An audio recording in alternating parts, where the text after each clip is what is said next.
All right, boys, welcome to Downs and Dirty. It is Wednesday, October 9th, and got a good show. Gonna do some Penguins preview very quick, and then Thursday night preview, and then my reaction to the latest Pitt video. Thanks for watching, like and subscribe. Enjoy the show. All right, boys, on Penguins preview. Look, I don't have high hopes for the team. I think they are playoff bubble this year. I don't expect the goaltending to change too much. I don't, and that's the thing, the biggest weakness. Um, Sid will be great. I think we're going to see a big regression from Gino, where in the past he's had a lot of like good spurts and bad spurts. I think the good is going to go down and the bad is going to continue to go up. So not good, not very exciting. Still going to watch, still going to enjoy, but it's still going to be a little bit frustrating season, long season. You know, it's going to be hard. I think the reality of it is they kept the old crew together too long and haven't hit on draft picks lately.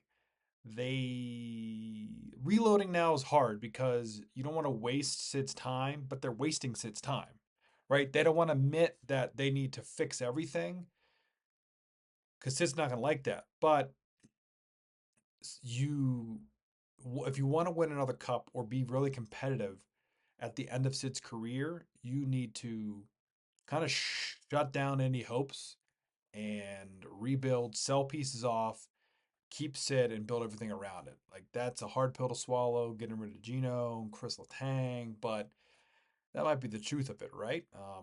They need to get guys. Like this isn't the 90s where you just could spend all your money.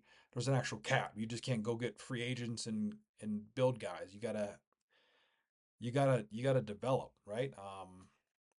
And they've got a bargain off Sid. Like I think he's anywhere from like 60 to $100 million. He's basically left on the table, which is great. But that's also why McMid probably will never win a cup. My man's always getting that dollar, but it's a very tight cap, and you're just never gonna win a cup if you're too selfish, right? When you're so good, like you deserve so much money, but it's a hard cap, unlike the NBA where it's a fake cap. But you know, anyways, kind of off tangent of McMid hate, but that's how I do.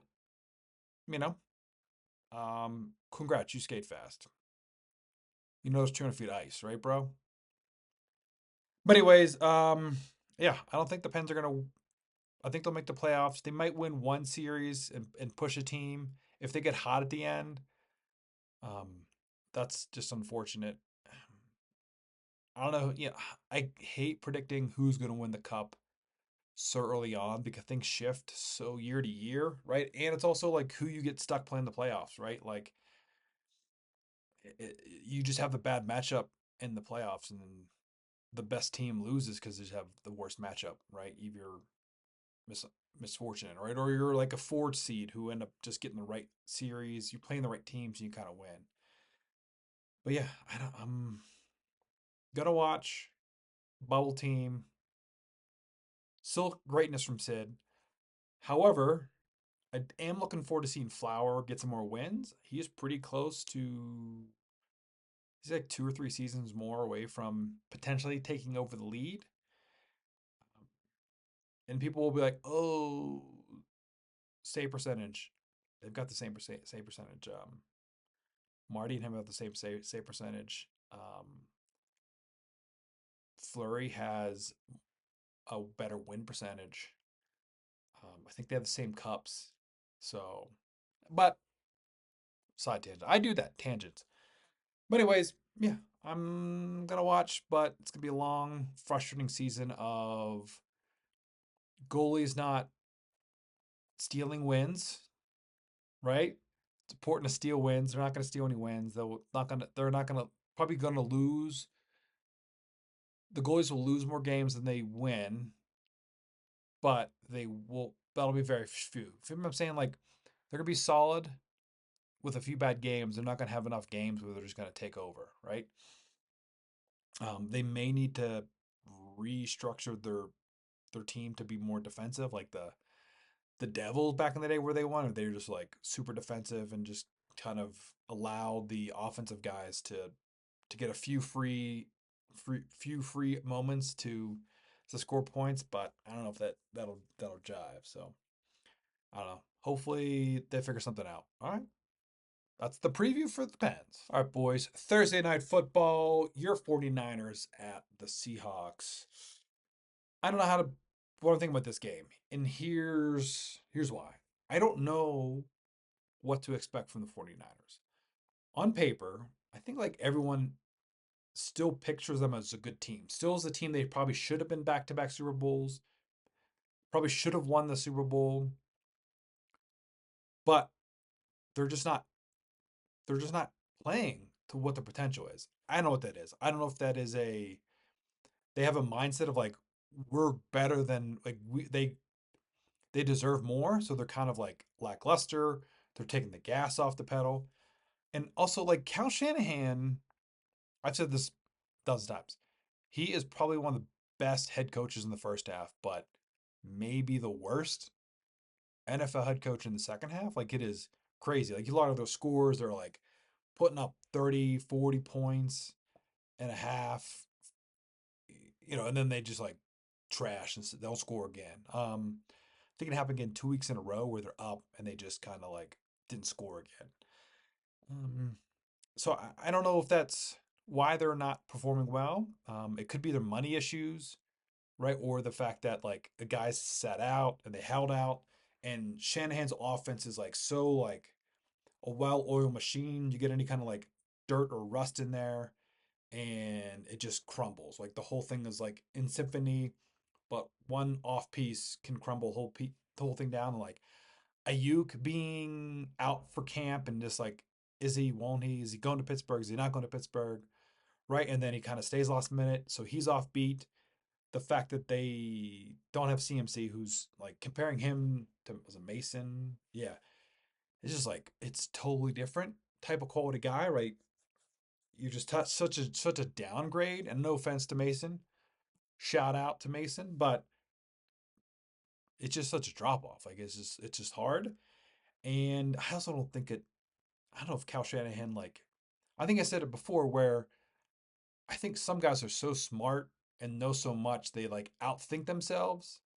And I think that's what happens with Shanahan in the second half. Like sometimes you just gotta like stick to what you're doing the first half, or to just get back to basics. Like just pound the rock, bro.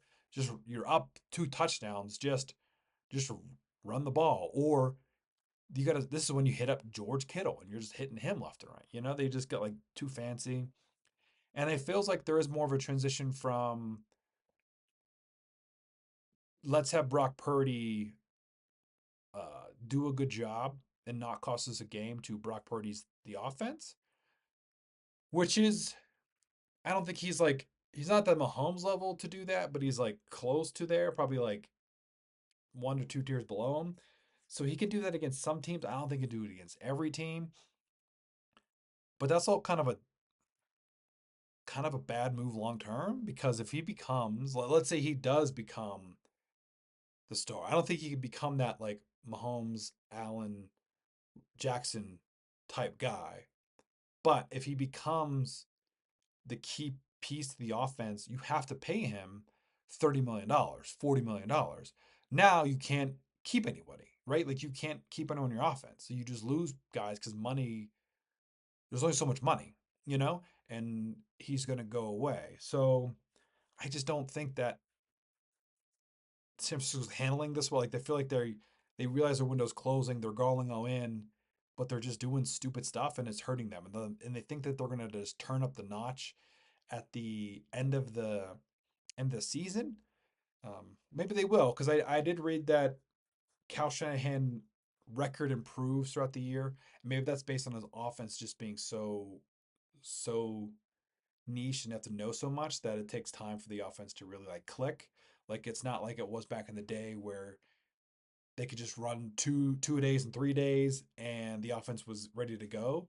They're just too. There's not enough practice basically. Um, I need to get through all that stuff. So I'm having trouble picking this game. I'm a Geno guy. Still going to believe in Geno. I think he's going to do well. I just don't think. I think this is a the 49ers going to fix their life. It's Thursday night football. They're going to figure it out. So I'm going to go with the 49ers. Just I think I still believe in them, and I'm stupid. Maybe I'm stupid to believe that they're one of the top tier teams, top 5 teams in the NFL. Maybe they're like top 10, and that's good, but it's not. It's not can just blow through the Seahawks. And I actually like the NFC West a lot. Like they're kind of like the AFC North, but with a West Coast attitude. Like Pittsburgh, Baltimore are like, let's murder each other. Blue collar, let's just let everyone's getting CTE, right? They just hit each other and hopefully you win a game. Where in the NFC West, they play aggressive, but they also like it's more like they beat each other up and like they take wins and losses off each other, right? Like a team probably shouldn't get a win, steals a win from each other, where it's not as many mayhem and much violence, you know. Um, so, yep, San Francisco, enjoy the game, boys. Boys, the Pitt Panthers football released a Mr. Rogers parody today. So what I'm gonna do is I'm gonna play the video right now, watch it, then I'm gonna show my reaction to the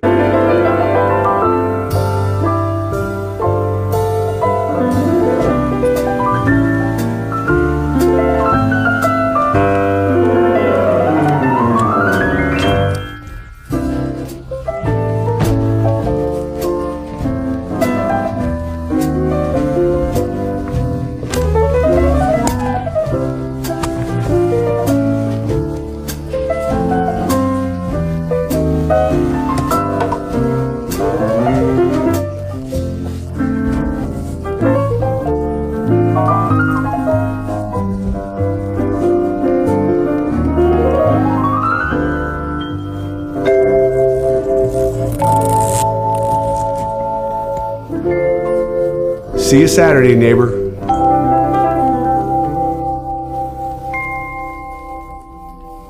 look. So what happened was I think Cal has a really good intern or marketing team or whatever who runs their Twitter. They got some funny things coming out, which I have enjoyed and laughed at, which is great. And I'm assuming somebody at Pitt was like, let's get him. Let's do something. And I don't know, some jabroni and the marketing or PR team or whatever was like, oh, we got Mr. Rogers, we got this, right? Like, okay. First, I'm gonna stick with the fun stuff. I love the tan suit with the short sleeves. That's very Dwight-esque, right? You want to stay mobile, be able to move your arms, right? You want to yell at your players with the short sleeve. You go long sleeve, it's hard to do that, right? You can't grab a guy by the face mask when you got long sleeve. It's holding you back. So that's fun. I'm a sweater guy. Everyone knows I'm a sweater guy. Both from how hairy I am, one, and two, I just love a sweater in the winter. Cardigan, I love it. So I actually love his sweater. Beautiful sweater. Does send me a version of it, and I will wheat tweak this this response and make it more positive. But until you send it, I'm gonna be more honest. Um, the shoe toss was horrible, right? I'll bet you that was the best one of 75 takes, right? It was robotic, unathletic, disappointing. Maybe that's why Haig's throwing, because he can't throw. He can't throw a shoe properly 17 inches, and that's sad.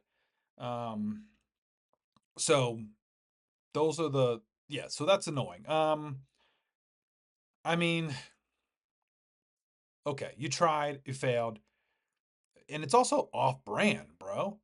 Um, the thing is, like, Pitt is a like gritty football team. Let's say sports, because like even the basketball team for years was like playing solid defense, playing some basic basketball. It wasn't like all high flying fancy stuff, right? Like we got to stick to that, like blue collar grit, right? Like Aaron Donald was our guy.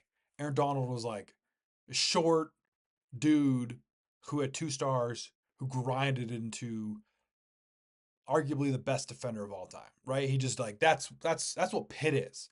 Grinding, being better than you are, right? That's why Pitt is I think fourth all time in NFL Hall of Famers, way more than Penn State, way more than a lot of other schools because it's just work ethic. We got grit built into us. You gotta stick it out. Like to be a Pitt fan, you gotta know pain. That's I love the pain being a Pitt fan. I love beating a Clemson and then losing by 38 to North Carolina. Right? That is something that I love. Um, and it doesn't give State Pitt brand. Like make fun of the soft California boys. Say, oh, you can't handle coming to Pittsburgh, right? You can't handle the smog and the dirty air, right? You're not our fried food, our mayo, our ranch. You can't handle that kind of stuff. You're California boys, you're eating your sushis and your in your fancy healthy food. Like no, like we're a gritty team. We're gonna beat you, and you're gonna take it, and you're not. And you're gonna regret coming and playing us, right? Like um, it's annoying. Like I want to say this. Look, all right. So sometimes I think marketing teams and PR teams need to hire like blue collar bros who just mock stuff, and you're just like, someone's like, the intern or the marketing team's like, oh, let's do this, and there's like, no, that's stupid. I hate it. Everyone, your fans are gonna hate it. Like, who's this for? Like my mom to like and like, oh, this is cute. Like, okay, but like, like, you need some more ads for your gritty your gritty fans. Like what's what we are. We're gritty. We grind it out, you know? Yeah, I mean, it's I just how many times we just like get our hopes up as a Pitt fan, like, oh, we're gonna be good, we're gonna beat this team. We just we're we have some life. We beat a ranked team, and then you face the pain of losing to an unranked team that you're way better than them. Like that's pain. And then coming back for it next week and the next year and the year after year and year. It's annoying, but we keep doing it because we're just a gritty team, and this message isn't it. So does if you want to call me and after you send me the sweater and I can judge your PR stuff. I will be your grit meter. It's not gritty enough, right? You're a gritty dude. Be gritty. So do better, Pitt. I love you. All right, boys. Thanks for watching. Like, subscribe, like, subscribe, like, subscribe. I appreciate you. Love you, bro.